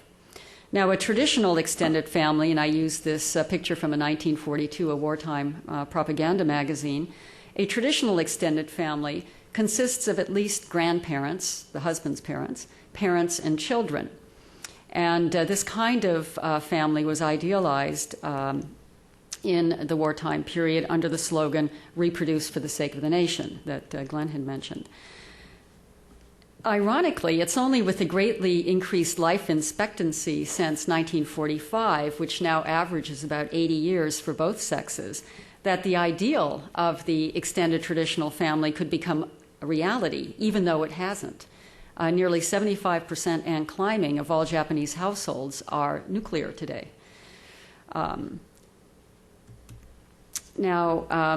It is in Innovation 25 and in the robotics literature, robots are represented as adopted members of a household. The low birth rate makes the continuity of the traditional household more difficult, and so humanoid robots are imagined to play an essential role in perpetuating it. And suffice it to say that it's safe to generalize at this stage in my research that the image of the Japanese household eulogized in Innovation 25 is of a timeless ideal type or traditional model, the kind you saw in 1942 propaganda magazines, that serves as a foil against which to measure contemporary social transformations and demographic trends. And I kind of tucked in one of the cuter household robots known as IfBot, which actually comes with its own history. Now, none of these trends is actually contextualized, much less analyzed in terms of, the historical, the political, the social economic conditions that occasion their emergence. And I have found that these demographic trends are treated as surface anomalies and abnormalities, rather than being looked at as signifying a deeper malaise within the Japanese sociocultural system itself. So you find in the robotics literature, for example, that women who choose not to marry and who choose not to give birth, even when they're married, being referred to disparagingly as selfish and even as parasites. Now, this traditional image of the Japanese household and its desirability is especially emphasized in one section of Innovation 25 that is an illustrated fictional ethnographic sketch of a day in the life of the Inobe family. And their fabricated last name is taken from innovation, innovation. And it's even given ideographs that I don't think you'll find any Japanese family possessing. It's a made-up surname. The Inobes are introduced as the typical Japanese household of the future. That is 17 years from now. The family consists of a heterosexual married couple, Naoyuki and Yumiko, their daughter Misaki and their son Taiki, the husband's parents Ichiro and Masako, and of course Inobe-kun, the male-gendered robot. I have another paper I give on how robots are gendered, which is interesting, but maybe next year we can have a panel on that. Now, the Inobe household is a futuristic model of the traditional extended family with the conventional gender roles intact.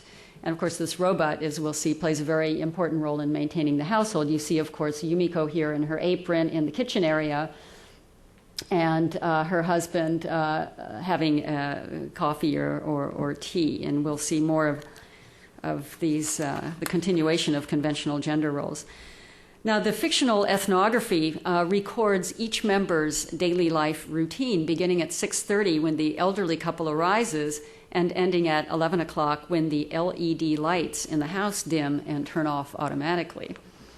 And in the interest of time, I'm only going to be focusing on the several parts of the Inobe family story that feature the househead's wife, Yumiko, who has the closest relationship with the robot Inobe-kun.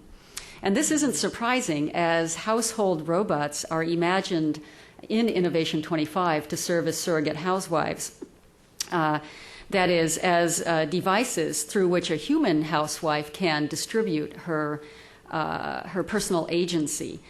So implicit in Innovation 25 and in the humanoid robotics literature, as you can see in this illustration from Innovation 25, is the notion that a married woman who is freed from housekeeping, caretaking, and child-raising chores will be more able and more willing to have more children.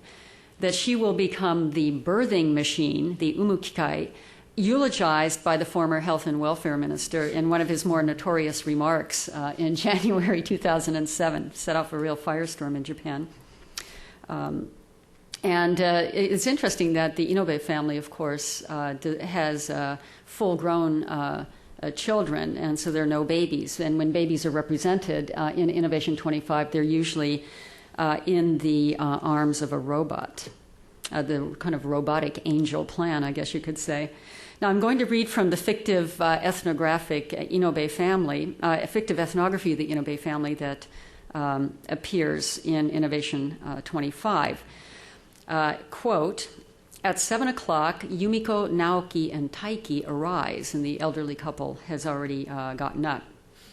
The extended family eats breakfast together in front of a 103-inch flat screen display, which is actually a composite of many different screens, enabling each person to watch their preferred program wearing headphones. And this is supposed to be the equivalent of the hearth that in pre-modern times, a family would gather for meals and socialize, but here they can all tune into their own separate programs, so apart together. This morning, they're watching Misaki in a broadcast from Beijing, where she is an exchange student, and she's tuning in and taking part in the family gathering. Part of the openness, in fact, that is celebrated in Innovation 25 involves young Japanese becoming exchange students abroad and then exchange students coming into Japan. There's a declining population of students in Japan, obviously, and the universities will all go bankrupt if they don't bring in more students from abroad.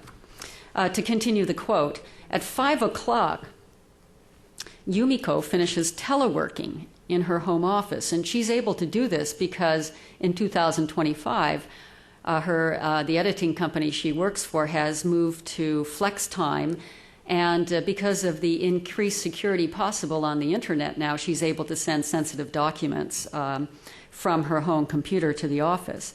So she finishes working, she has a conversation, a kaiwa, with Inobe, and she asks the robot, Have you finished cleaning the house? Are there any messages? Have you started preparing the bath?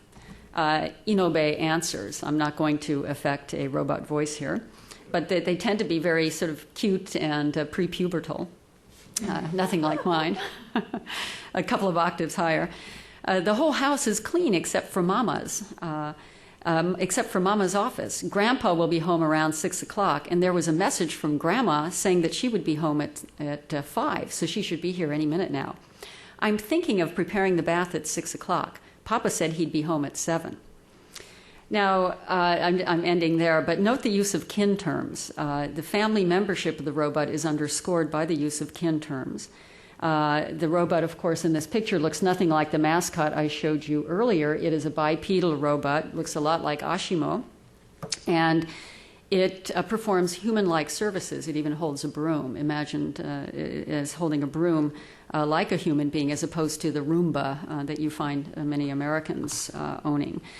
Now, Innovation 25 has provoked a number of criticisms on Japanese blogs, and I'm going to read to you from one critic who's a housewife and a mother of 2 who manages a website on social issues, and she fumes.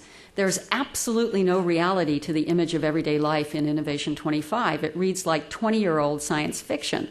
Am I the only person who doesn't share the LDP's view of an ideal future? The Japanese are spiritually and intellectually impoverished because they leave things up to machines in the name of convenience. They've lost the ability to gain knowledge from the natural environment. But even though Innovation 25 might read like dated science fiction, it is the platform on which the government has based the new national budget. $26 billion, for example, has been earmarked for distribution over the next 10 years to promote robot technology.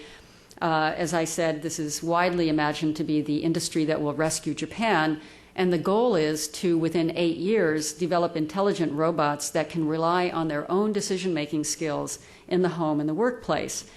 Which leads me to my concluding thoughts, and that is that Innovation 25 develops a view of the Japanese family and Japanese society as post-human, which is a term most generally referring to humans and, by extension, human society, whose capacities are radically enhanced by technological means so that they surpass the capacities of ordinary or unenhanced humans and humans living in a society. And this postmodern condition, as you know, is already a staple of Japanese anime. Now, we're all dependent on and converging with technology, but perhaps this trend is more explicitly and relentlessly and is even more desired in Japan. You see here a robot exoskeleton that increases the strength of elderly peoples, a robot bath that also takes the pulse and blood pressure of the, I want to say inhabitant, but the person who is taking the bath, a child care robot here, and of course the robot dog made by Sony that so many millions of Japanese own. I think it's safe to claim that the Japanese state is the first to attempt to organize and orchestrate society around robotic technology and the advent of humanoid robots who will both compensate for the declining and aging population and make replacement migration less necessary or even unnecessary. And Innovation 25 creates for me an image of a robot-dependent Japan as a what we might call a technologically gated community. And so even references to openness in the wording of Innovation 25 belie the insularity of the proposal. Innovation 25, for example, includes the recommendation of simultaneous translation software that will preclude Japanese from having to learn a foreign language because they will instantly be able to communicate with foreigners. Now, what's interesting is that in May 2007, my impression of Japan as a technologically gated community was kind of confirmed by the government's new plans to set up what they call a ubiquitous internet zone where, quote, everyone and everything will be connected anywhere and any time by internet technology. And this was published, the full report was published in a variety of newspapers, and it seems like it was lifted directly from Innovation 25, and particularly the sections that I didn't read about which includes such things as wear labels that tracks everyone's location and also serves as a credit card. You can see here. The wear label will trigger the brakes in a car so that there will never again be any traffic accidents in Japan involving senior citizens. And in fact, the wording of the new proposal for a ubiquitous internet zone reads, senior citizens living alone will receive medical assistance via sensors and wireless networks. Blood pressure and pulse data will be continuously sent to hospitals where doctors will take prompt countermeasures when abnormalities are detected. Well, it seems clear that the state has already embarked on the construction of a gated and robotized society spurred on by the specter of a declining and graying population. And Japanese women who are exercising their constitutional right not to give birth seem to have exacerbated this trend, which, as Glenn pointed out, is mentioned as a kind of silent protest or form of resistance. I'm trying to skip here, though. I should point out that recent reports in the mass media, because these robots and this robotized community suggest that the government has access to total information all of the time about its citizens, both inside and outside of their bodies. And what's interesting is that reports in the mass media suggest that any discomfort about the surveillance cameras and devices already in place on the streets and department stores and schools in Japan are offset by the peace of mind, the anshin, that they provide. So Innovation 25 proposes a kind of seductive ideology of convenience and peace of mind. And robots are seen as providing this. And in closing, I hope that I've raised some pressing questions about the technological ways that demographic trends are both being recognized and addressed in Japan. And I have analyzed quite critically, based on my research, the types of ideological forces that inform both the compilation of Innovation 25 and the future trajectory of robot technology in Japan. There's a lot of inconvenient thinking that the Japanese, and of course all of us by extension, have to do about the place and extent of technology in our daily lives. Thank you. You should have brought some samples. I left my robot at home. Okay, we're going to lose our internet probably in 15 minutes, but I think, do I speak for the speakers that will stay and answer questions? Oh, sure, absolutely. Yeah, because they're not many of you. I think everybody. One question at a time, and I think we'll have enough time for everybody to ask multiple questions, but let's go. Okay, back there first.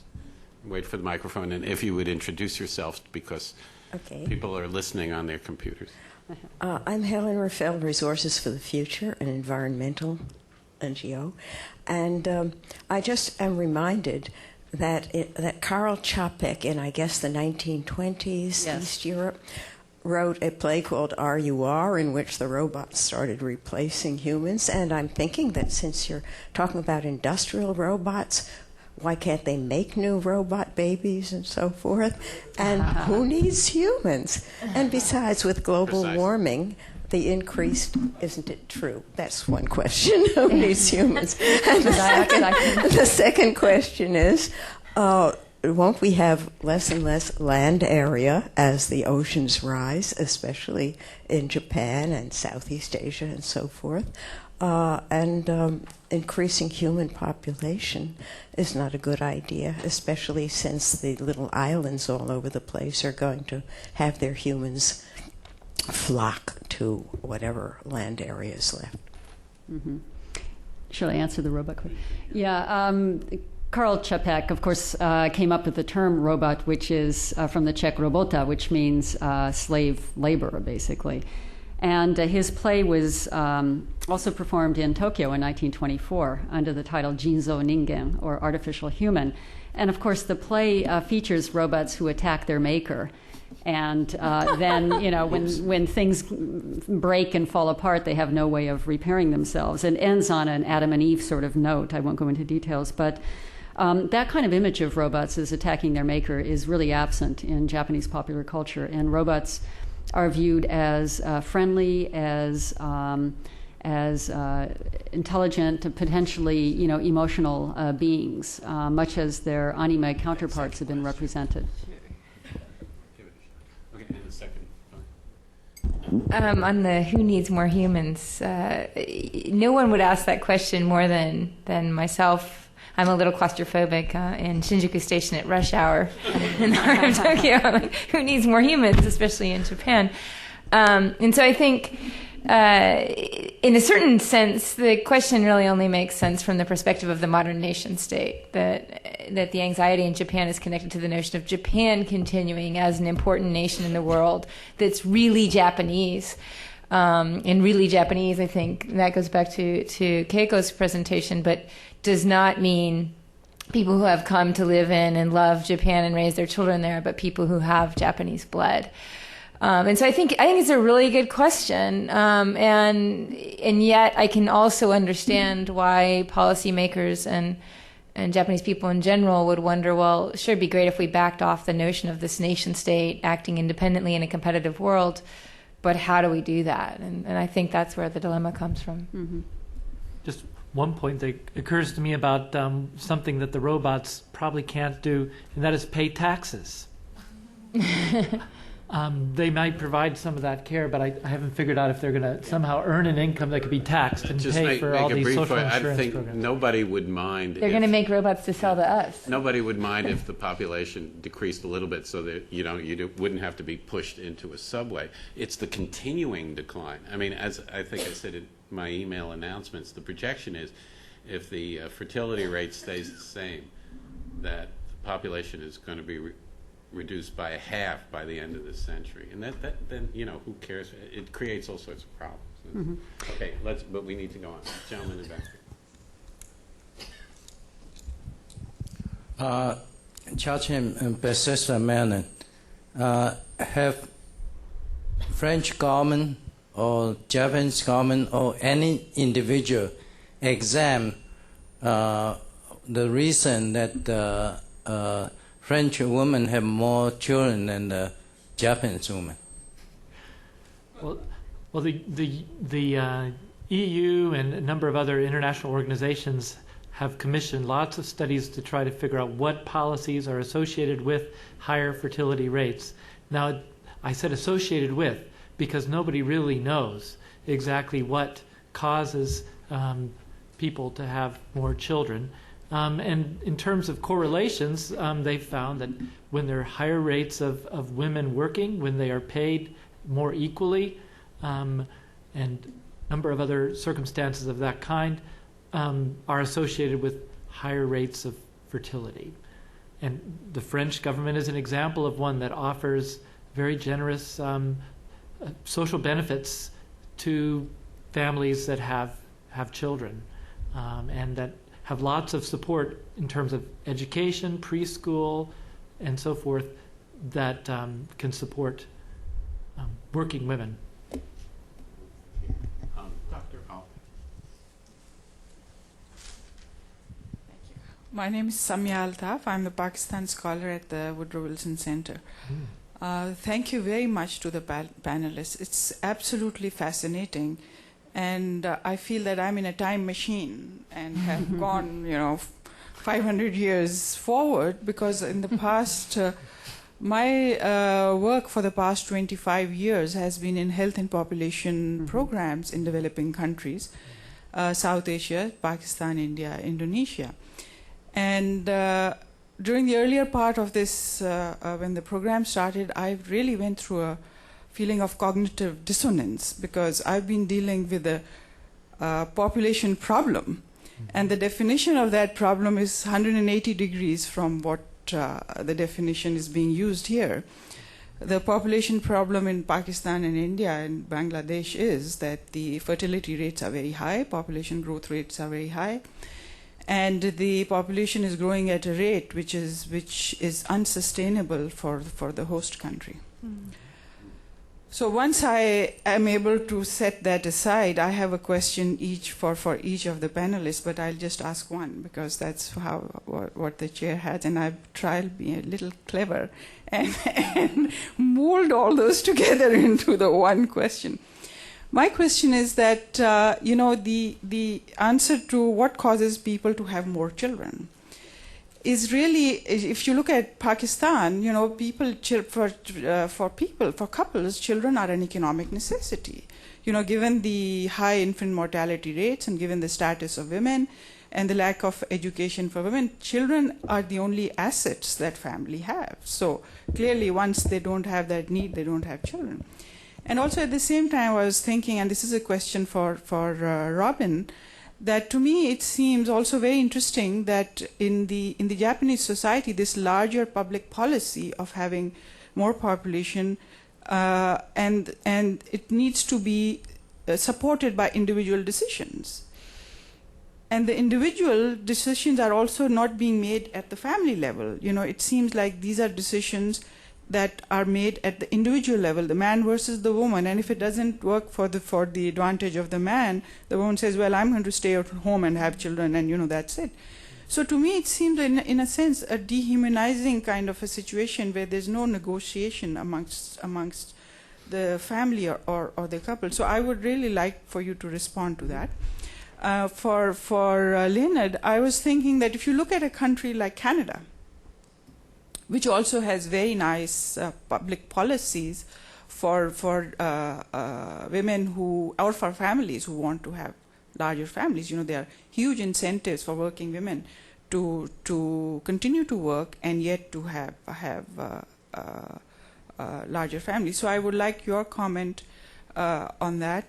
I was also thinking that when we're talking about robots and who needs humans, I was wondering that, who will write all this angst-ridden poetry and draw these crazy, what about poetry and art and literature, and how will all of that be created? I mean, it's fine to have robots to service and to clean and to all of that, but the rough and tumble of life, in a sense, does have its upside also. And having said that in a kind of a abstract way, I would like for you to comment a little bit in terms of there is this need for this service and this artificial population being created, but yet at the same time you see people from India and Pakistan allowing themselves to be exported in inhuman conditions to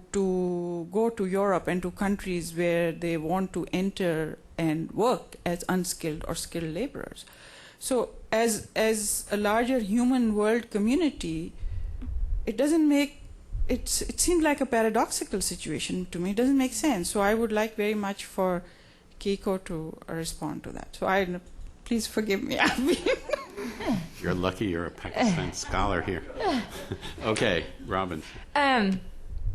I guess the sense that there's no negotiation and that men and women are kind of stuck not working these things out on the individual level, I think that's true to a large degree. Not in the sense that individuals would say, I do interview lots of women who say my husband's completely inflexible, and I interview lots of men who say my company is completely inflexible. It's not that they don't maybe understand the binds that they're caught in, but they don't really know how to change them because the situation that holds them there is socially so much bigger than they are. And I think, a way of putting it in the case of men is that if women have now got an exit, I can stay home and have a baby but not work, or I can, take this job and it's sort of a better situation than a generation or two ago would have been available. And so there's no sort of mass pressure against the system. Weirdly, men, I think, don't have exits. That's part of the issue, that they have this thing they're supposed to be. It's not a very diversified image. And in and of itself, it's losing its attractiveness. And so sort of like they've got this really narrow space between, work your whole life and at least spend your income on your sports and hobbies, or work your whole life and spend your income on your family. There's a great television drama very popular in Japan this fall called Swan no Baka, The Foolishness of Swan. This guy who early 40s, had been a big swimmer in college. That's the story of it. And now he's just an average middle-class worker, and he lives on this pittance of an allowance his wife gives him, and he, spends his life feeling miserable and, trying to keep his coworkers happy. And it's very funny, but that's the story. And I think that the question is, how do you change that? If you can't change that, men can't do the kinds of things in that line, support from husbands, that would be necessary to make these kinds of negotiations and a more diversified notion of family life possible. I'll just say briefly on your question about Canada. It's interesting that Sweden and France get featured and that they ignore other countries with decent, close to replacement fertility rates like Canada and the United States. I think that the reason they do that is they think these are big, spacious countries, nothing like Japan, lots of land. They're immigrant countries that have recent immigrants who have higher fertility rates, and so they're not at all like Japan, whereas these European countries are small, more compact, and more like Japan. And so if they can do it, then we can do it too. Argument works better for those countries. I just wanted to make one point about your comment about how you're looking 500 years in the future. Not necessarily. Japan has had something called the Jinko Mondai Shingikai, the Population Problem Advisory Council, for years going back to the pre-war period. Initially, their problem was not enough people. They used that term. Right after the war, the population problem was too many people, and they were talking about how to reduce population, just like Pakistan. And before they could get the name changed, they were back to this new population problem, just 50 years. Mm-hmm. So Pakistan, 50 years from now. One hopes. Just a quick answer. Yes, migration is a way to redistribute world population. So we are talking about Europe, small population, highly advanced economically societies, small countries, but very sort of advanced countries in Asia, Singapore, Japan, South Korea, Taiwan, Hong Kong. But the way the migration currently conducted redistribute population in a very unequal ways. So for example, Japan is trying to shut out the door as much as possible, and using the robot, which I really don't know much about.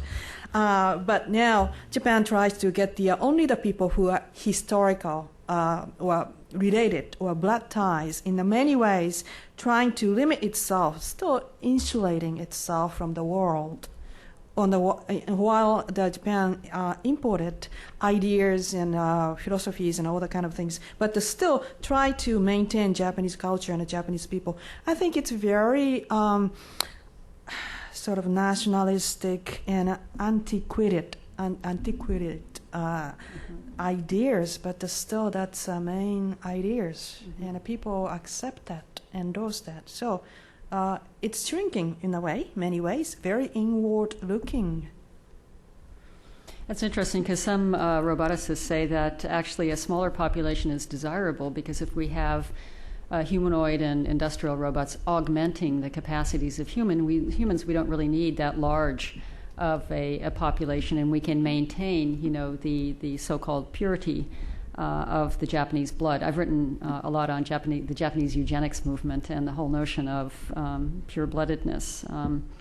But what's interesting about the robots also is the notion that some roboticists and also some prefectures in Japan that are trying to create within their borders robot cities are thinking of giving robots citizenship. Shiminkan. And this is interesting when you have Koreans in Japan, for example, who were divested of their citizenship after the war. And, it's very difficult for migrant laborers to get work visas or to apply for residency.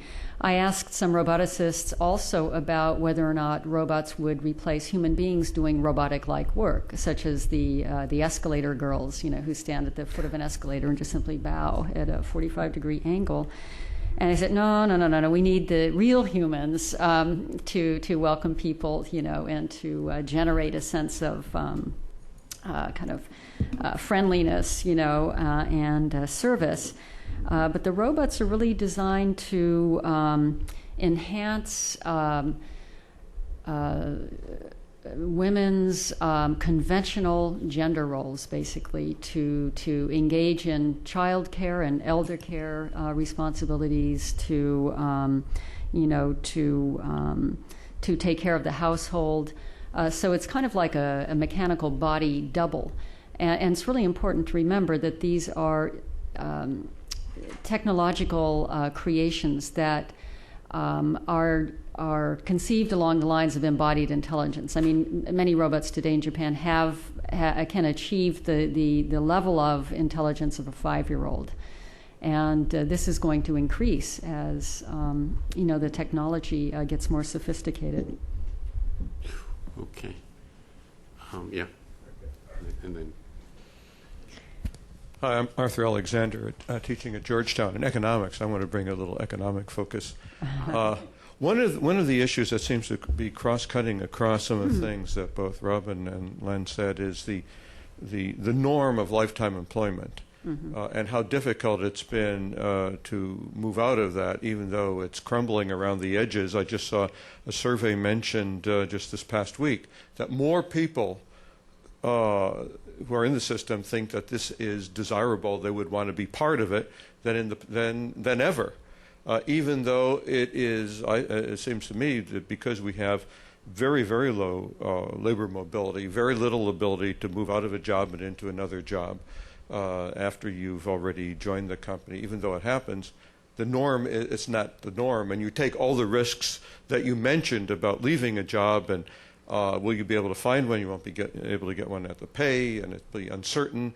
And so, and yet people still seem to prefer that, even though international surveys about job satisfaction continue to show that Japanese have the lowest job satisfaction of any of the rich countries. And I'm wondering if this ever comes up as one of the issues. One other question on the robotics. To what degree is this just the MITI or the ministries trying to maintain the old line industries, the mechanical industries, the industrial companies? Is this the kind of dream of them, of the bureaucrats keeping their jobs and doing what they've always done and promoting these particular kind of industries, rather than looking at productivity in a broad way of saying doing things better, cheaper, fewer resources, whether it's robots or any other of the 1,000 ways in which it's done? On the lifetime employment system, it gets no direct attention in the conversation about how to deal with declining fertility problem. So all of the programs such as flex time, child care leave, child care services, they're all designed to help a woman, typically, who wants to stay in her lifetime employment job after she has a child. So they're designed to create enough patches so that someone can actually stay in one of those lifetime employment jobs, rather than thinking more boldly that maybe what they need to do is throw out the lifetime employment system so that there's a lot more labor mobility for everyone, and that means that women would have much more opportunities if they left work for a while or switched jobs while their kids were small for them to get into more interesting, challenging, higher paying jobs in the future. But I've talked to Japanese audiences about this, as you probably know, and it's just beyond the realm of imagining, and it's one of those things. It's just too big to think about, I guess, for too many people. So it's much easier to think about patching, coming up with some extra policies that will make it possible to keep the lifetime employment system even while more women work, than to think about big change. I think it's also true. I mean that it's hard to imagine, as long as men are the breadwinners in this overwhelmingly dominant pattern, it's hard to imagine them individually choosing those non-lifetime work situations if they're going to have a family. And there is a debate out there. One of the people engaged in this is Mary Brinton. She's been talking a lot about it, but about these frita, these young people who have not. Partly it's been the jobs haven't been available, but who have not patched in directly to the lifetime employment system immediately upon graduating from high school or college. And the question to which how many of them are just better suited to that or would prefer that life if it were economically viable, but then it comes with these horrible costs that later down the road it may be hard to get married, it may be hard to have children because you cannot expect a wife in that situation with the difficulty of maintaining a job that earns a very good wage to quote hold up her end of the economic necessities for the family. So it's very hard to uncouple the notion of the lifetime employment system from the notion of who a good man is in the Japanese image, right? Even though more and more Japanese, I think, have doubts about that as a happy life, they don't have an alternative image like that would make sense that you would admire in a likely husband or father. You'd want your daughter to choose, for example. Okay, and Jennifer, about that. Yeah, robots don't represent the same old business as usual. Now, to be sure, Mitsubishi Heavy Industries and Honda and Toyota are all making robots. They're also, as is Mitsubishi Heavy Industries, building senior citizens' homes like crazy. So they're adapting and accommodating, the changing demographic profile of Japan to stay solvent, basically, and resilient. But robotics has generated brand new companies that really are not structured along the lines of the very strictly hierarchized companies that are also tied in with the LDP. You have Flower Robotics, for example, or Etage. These are all companies, and there are many, many more, that are involved in information technology, which is the number one growth field in the Japanese academy, actually. Tokyo University, for example, hasn't added any new buildings. And the past couple of years is building this fabulous, postmodernist, building right by its front gate devoted to information technology. Every university now is pushing that, and the universities are also involved in robotics. Waseda University, for example, has a joint